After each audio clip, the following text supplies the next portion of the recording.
Iron man তার নতুন sweet পরীক্ষা করার জন্য মহাকাশের দিকে যাওয়া শুরু করল। এই স্যুটটি আয়রন ম্যান এমনভাবে বানিয়েছিল যে এটা দিয়ে মহাকাশে জার্নি করতে পারবে।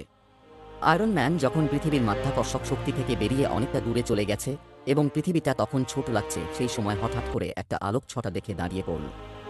দূর থেকে কিছু একটা পৃথিবীর দিকে এগিয়ে আসছে দেখে আয়রন ম্যান খুব সচেতনভাবে সেটার কাছে গেল।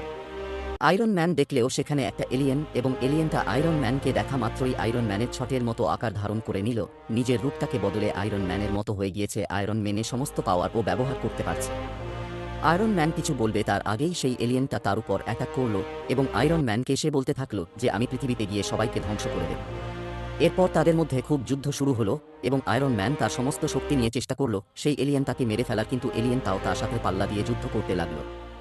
একসময় আয়রন ম্যান বুদ্ধি করে তার স্যুটের মধ্যে থাকা একটা গোপন বাটন টিপে দিল এবং স্যুট সমেত সেই এলিয়েনটি পুরো ফেটে গিয়ে মারা গেল।